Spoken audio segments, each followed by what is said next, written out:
who has it on the other side, with the hope that it will instill some empathy and some understanding for when they, more likely than not, interact with either a family member or a friend who has Alzheimer's. One of the key features of our demo is that it has a dynamic environment. In our house, there is a chance as you're walking through all the different rooms that the room layout will change while you're not in there. This is to sort of simulate the patient losing their memory of their environment, sort of thinking to different houses, different rooms, and it demonstrates to the player how frustrating it can be when you have Alzheimer's, and just, again, is instilling that sense of empathy and understanding about what it's like, what it feels like to have Alzheimer's, rather than what it's like to care for someone who has Alzheimer's from the outside. We have NPC interaction in our game, and we've achieved this through dialogue. So what we've done is we've implemented a modular dialogue system, which allows for the creation of dialogue trees that can be assigned to NPCs. So currently we're aiming to have event-driven dialogue. Currently it's not event-driven, it's purely just attached to NPCs, and we have a kind of just a looping callback that essentially listens for the dialogue input. But we want to eventually change this so that it's event-driven. This way it allows for more flexibility with the dialogue system. This dialogue system is also proximity-based, which means that we actually have triggers that you can walk into to automatically start dialogue with an NPC.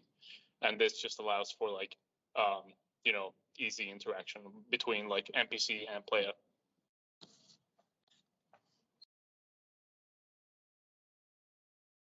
All right. So we'll also incorporate some interactive mini games into the game as we progress with developing it. Currently, we've got a pretty simple prototype mini game, which is just a simple memory matching game for like memory matching. Just uses a standard 52 card deck. Essentially, you make two choices. You pick two cards. If they match, they're removed from the board. If they don't, you keep going. Essentially, this activity is intended to help decrease the rate of cognitive decay that the player or the patient or whatever you want to call it is going to experience. Ideally, that'll be kind of tied into some sort of global modifier set or something that that has an overall effect on their cognitive decay, assuming that cognitive decay kind of occurs gradually throughout the game. We'll probably be looking at several other mini games that can use the standard 52 card deck. So things like Solitaire, Go Fish. It's also pretty flexible in that it can, we can create games from other kind of international or global games.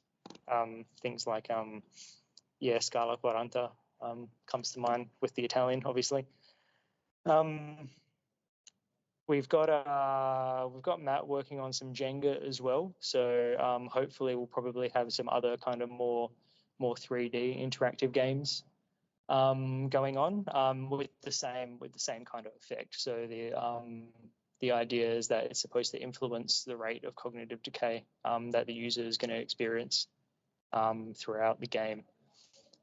What's next is, I guess, fleshing out the actual gameplay for this game, fleshing out the world, building out more mini games and stuff like that. Potentially we could have, like a daily list of activities that you need to perform, and that the game, I guess, could progress in that way, in a daily way. So at the end or start of each day, the cognitive decay is evaluated, and as you go on, depending on what you've been doing, what activities you've been doing, whether that be playing mini games or interacting with people or just doing stuff around the house, that'll kind of influence the rate at which that occurs, and that overall cognitive decay will probably have some effects on overall gameplay, on your interactions, on how the mini games unfold, and stuff like that. Different changes will happen. Things like with the dynamic environment, the further you have that decay, the more often the rooms will change on you without you knowing. Yeah, things like that. Anything else? I think that's it for Prezzo. We're probably going to have Marco and Lane over here demo some of the give a little bit of a live demo of the prototype that we've got. I believe they'll be using a VR headset. So ideally, we'll be looking at VR and both VR and PC. But yeah, I'll let them get to that.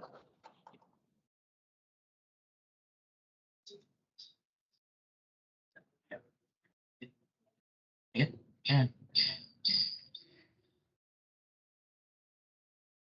Okay, so we're just going to start this demonstration. Farouz, do you see the shared window? Yeah. Okay.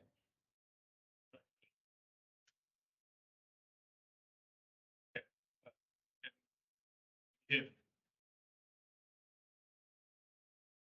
Okay, so we have here the virtual environment that the game will take place in.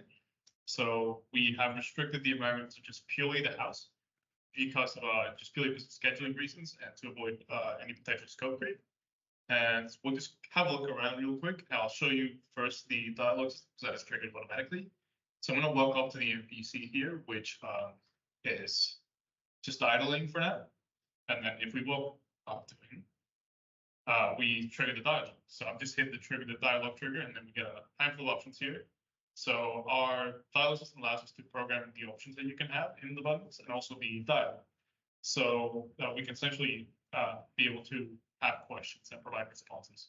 So the robot's asking me how I am. I'll just say yes for now, good for now. And then it says that's good. And then once I leave the proximity of the NPC, the dialogue goes over. Now, if I approach the NPC again, we'll get the final dialogue tree text. We want to work toward making this so that we can actually trigger interactions multiple times. Right now, it's just set so that once you have an option, once you've triggered an option, it's like that option is done for now. So moving on, I will go and display the minigame that we currently have in the environment. So as Jaden said, we have a Jenga game plan that is currently not in the environment yet, but we do have the memory card game in place. So in the VR, how this works is we use the controller raised to point at the cards. And essentially, we want to match the cards. So yeah, let me see if I can actually get this into demo. But essentially, once the card is matched, the cards should disappear. This is actually a lot more difficult. Try third last row. Two in the middle. Third last vertical row. Yeah, this one. To the other one. Yeah, those two, and the other one above. So, okay, so this might take a while, but Jaden, where did you put 5, 6 random? yeah, so our card game is randomized, so we can't excite him. We're gonna have to really just see if we can find it. Oh, no, never mind. That was I'm going to reduce the difficulty of this because it's a bit insane. Oh, there we go. See, look, we match one and then it disappears. So now the aim with this is that we want to explore the idea that games promoting motor and memory function essentially delay the symptoms of Alzheimer's. And then with this, we'll have this card game and also the Jenga game, which relies more heavily on the motor components of an Alzheimer's patient. And then now I will go and show the morphing rooms, which are upstairs. So this is currently just a very rough draft of what the morphing rooms look like. It's not very polished, obviously it's a prototype, still a work in progress. But if we go into this room, you can see this bedroom. And I'll just go around showing you the layout, the original layout, so we can show you what it looks like once it's changed. So we've got an office here across from the bedroom. And once I cross this threshold, The other two is actually that change. yeah, so I've just been informed that like these two rooms that change. So it's this room and this room that will change. So right now, what we have is just a bedroom with a little desk office, and we have a full bathroom. So now once we hit the trigger, it should actually change. we just hit it. So now let's say, oh, if we got something back in our. Oh, I missed it. It's like a 70% chance. So just go back and forth 3 times. Yeah, okay. So okay. So there is a chance of it not happening. That's just by design, I'm pretty sure. Yeah, okay, I think I've hit that time. I have not hit that time. If you teleport, it will hit the trigger as well. So just just teleport. Yeah, we also have teleports. I forgot to mention that. Yeah, There you go. there's so now we've hit the trigger. As you can see, the room has changed layout, and this was the bedroom with the desk. And then we are planning to maybe add more rooms, just to really drive in that like a drastic change in environment that's like misleading the player, and just playing with all that whole idea that the memory degradation is affecting the patient's ability to navigate through the house environment. So then if we hit the trigger again, might have to hit it twice. Hit the trigger again, so now it is back to normal. The house layout has changed. No, looks like I hit it by accident somehow.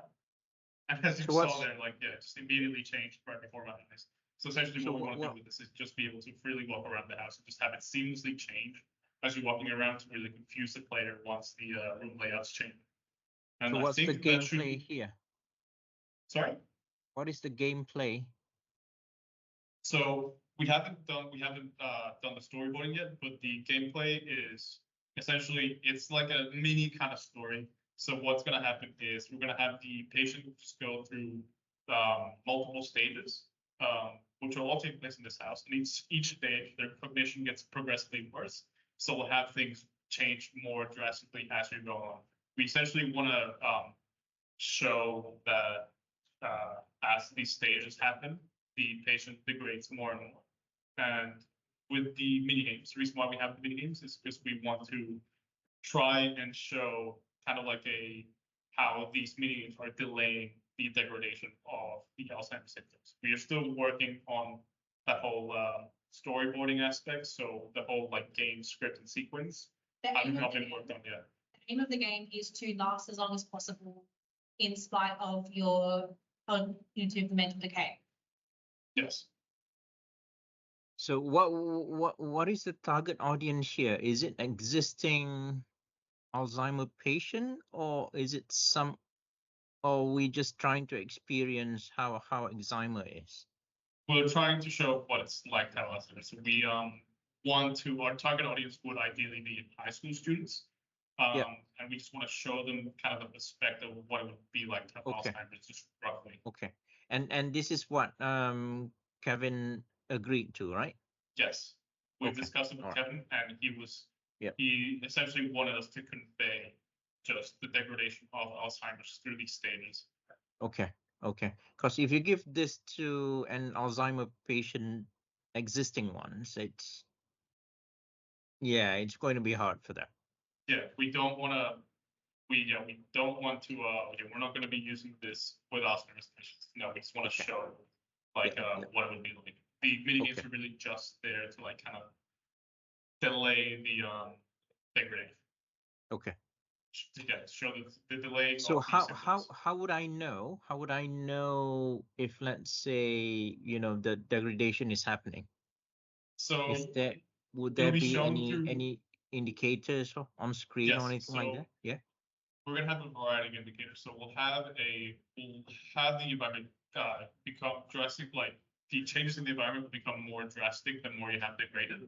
So we'll have like maybe the rooms, like the room layouts get more erratic or something like that, and the changes might happen. We might have more triggers, so the changes happen more frequently. And not only the environment will show the degradation, but also maybe the actual player input will differ. So like things might get harder to do. So like we might start like adding a gradual input delay to stuff, or we might just have like view bobbing, like slight view bobbing to show that motor function is degrading as well. And just we really want to drive home that disorientation comes with that.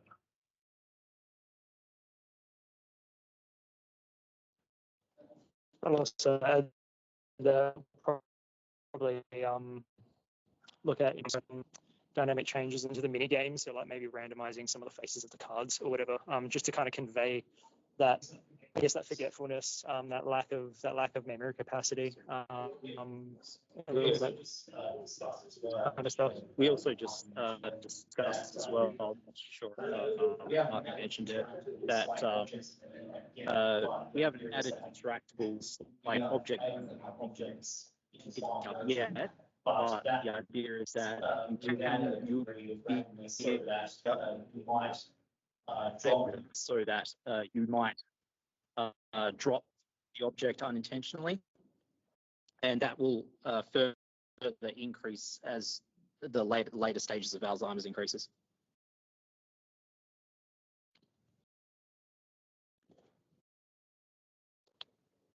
Okay. Anything else that you want to show me?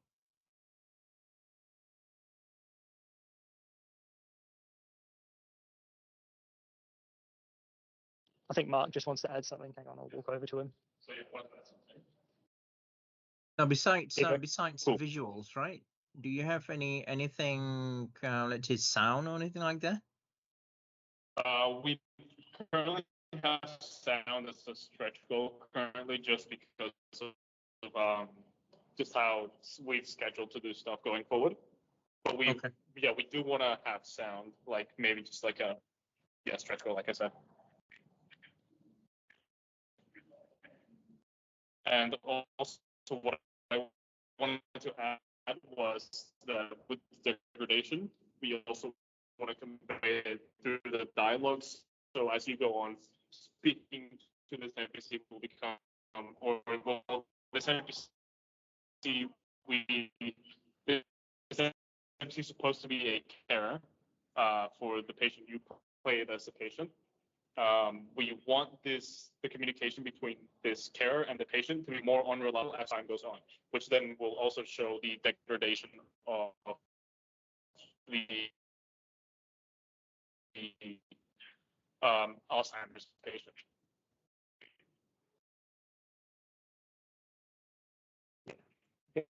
It's just like Now, in kind of your game, subtle environmental and cognitive, and as the game progresses, it just, sorry, go ahead. okay. Now in your game, are you handling long-term or short-term memory?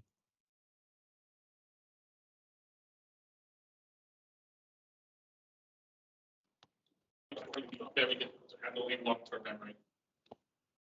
Okay, long-term. Our experience is roughly 10 to 15 minutes long is what we're aiming. So Okay.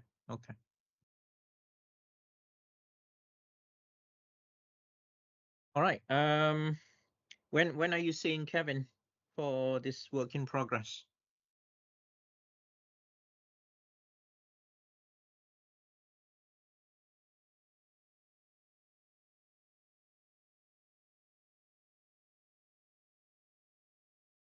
Do you have a set date to see Kevin?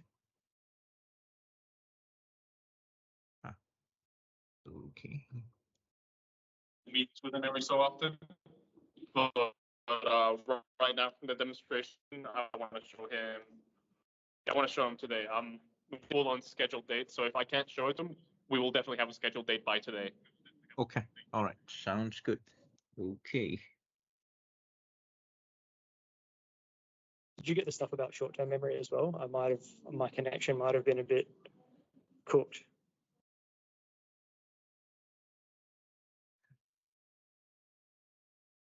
All right. Looks good.